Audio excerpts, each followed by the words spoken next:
Sobat calon guru semuanya, pada video ini kita akan kembali berlatih soal teman-teman ya, yaitu kita berfokus pada prediksi soal SJT P3K Guru 2025. Tentunya semoga nanti bisa bermanfaat bagi teman-teman peserta seleksi P3K Guru 2024 untuk tahap 2 ini ya.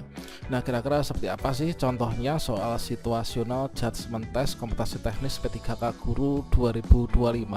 Silahkan simak video ini sampai selesai. Namun sebelum kita lanjutkan, perlu saya ingatkan bagi teman-teman yang mungkin baru pertama kali menemukan channel calon guru, silahkan klik tombol subscribe-nya dan aktifkan notifikasi loncengnya sehingga nanti jika ada update video terbaru, teman-teman tidak akan ketinggalan informasi. Oke, sobat calon guru semuanya, di sini kita mulai dari nomor 1 ya. Ini adalah untuk soal situational judgment test. Itu adalah sebuah soal yang mana memposisikan kita itu jika berada pada situasi kerja tertentu, maka langkah apa, kebijakan apa yang akan kita ambil gitu ya sebagai seorang guru. Nah, soal yang pertama, Anda dan peserta didik telah membuat kesepakatan kelas bersama bahwa pengurangan nilai akan diberikan jika terlambat mengumpulkan tugas ya. Namun salah satu peserta didik Anda terus-menerus terlambat mengumpulkan tugas dan tampak menyepelekan aturan tersebut. Nah, kira-kira langkah yang sebaiknya teman-teman ambil itu kira-kira apa, teman-teman? Nah, untuk kesempatan kelas ini kan sudah dibuat sebelumnya, namun tetap aja ada siswa yang melanggar. Apakah di sini jawabannya yang A, memanggil peserta didik tersebut untuk berbicara secara pribadi, menanyakan alasan keterlambatannya dan mengingatkan tentang kesepakatan kelas yang sudah dibuat?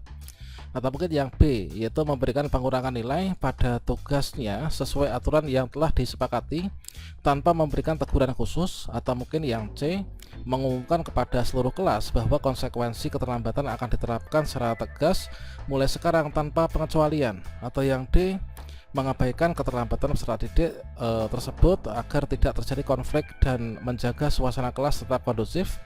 Atau yang E, memberikan satu peringatan terakhir kepada peserta didik tersebut di dalam kelas sehingga ia merasa malu dan belajar menghargai aturan kelas. Nah, maka jawaban yang tepat gimana, teman-teman ya? Nah, di sini adalah tentunya teman-teman ingat, yaitu tentang kesepakatan kelas.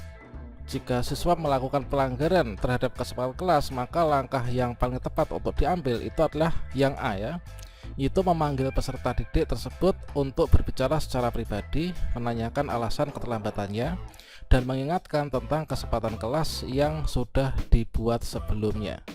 Bagi teman-teman yang mungkin sudah mengikuti pendidikan guru penggerak, ini mendapatkan pengalaman yang seperti ini ya. Oke, kemudian kita lanjut soal nomor 2 nih. Nomor 2, pada peralihan semester ini Anda ditugaskan untuk mengelola sebuah kelas inklusif. Terdapat 4 orang peserta didik berkebutuhan khusus, 2 orang mengalami disleksia dan 2 lainnya itu mengalami disabilitas intelektual. Data dari PK menunjukkan bahwa keempat peserta didik ini memiliki gaya belajar kinestetik. Di sisi lain, Anda belum memiliki pengalaman sama sekali untuk mengajar di kelas eksklusif sehingga Anda merasa kesulitan dalam menentukan rencana pembelajaran di kelas. Nah, jika menemui situasi tersebut, teman-teman ya, apa yang harus dilakukan nih? Anak-anak ini adalah gaya belajarnya bervariasi ya. Maka langkah kita apa?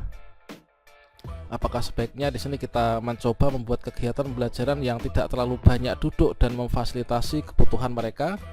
Atau mungkin memikirkan rencana pembelajaran yang dapat mengakomodir gaya belajar kinestetik peserta didik berkebutuhan khusus tersebut?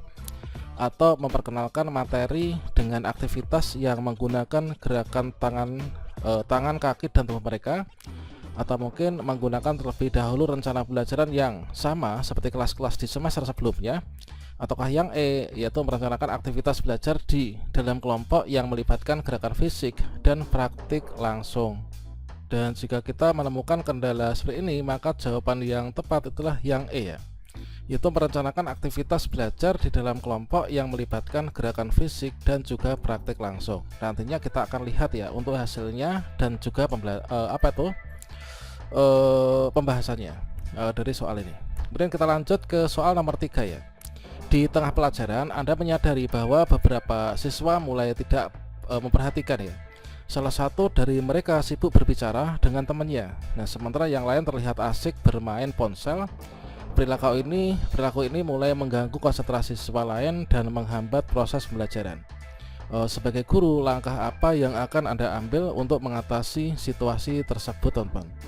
Apakah di sini pilihannya yang A, yaitu menghentikan pelajaran dan menegur siswa yang bersangkutan di depan kelas, atau mungkin mengabaikan perilaku tersebut dan melanjutkan pelajaran seperti biasa, atau mungkin meminta siswa yang mengganggu untuk keluar dari kelas sampai mereka siap untuk berperilaku sesuai, atau yang D, menyampaikan pengingat umum tentang aturan kelas dan harapan tanpa menunjuk siswa tertentu, atau mengajak siswa yang mengganggu itu untuk berdiskusi secara pribadi setelah pelajaran berakhir. Jadi di sini jawaban yang paling tepat itu adalah kita sampaikan saja, yaitu menyampaikan pengingat umum tentang aturan kelas dan harapan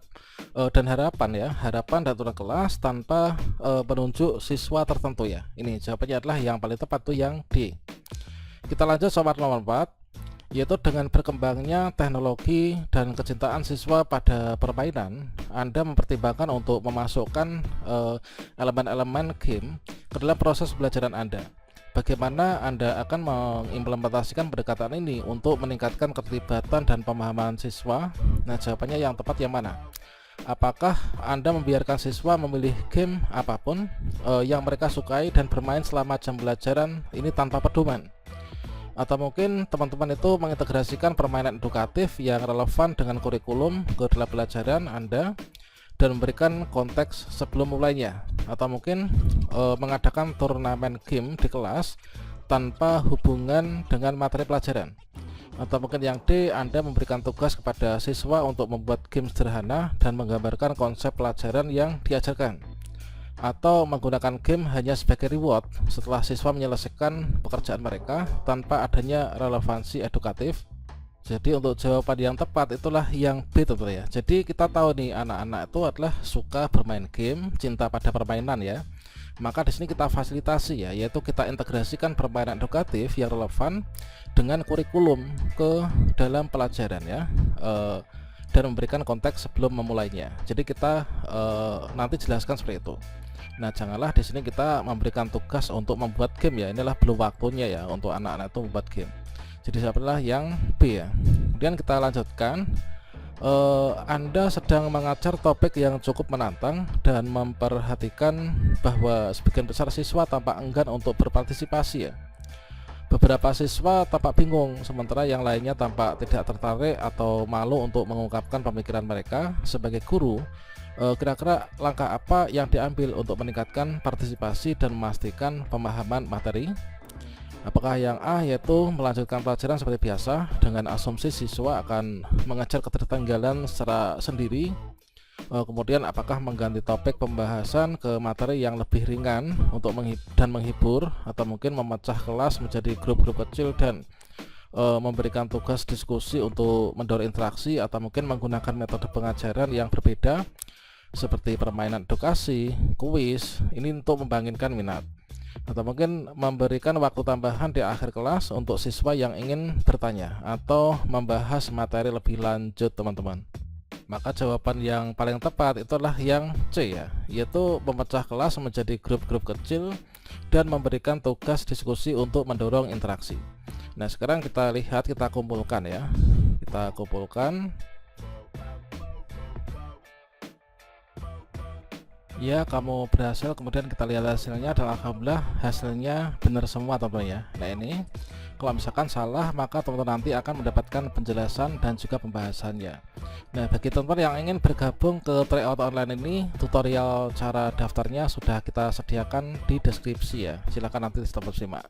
Oke, demikian, semoga bermanfaat. Wassalamualaikum warahmatullahi wabarakatuh.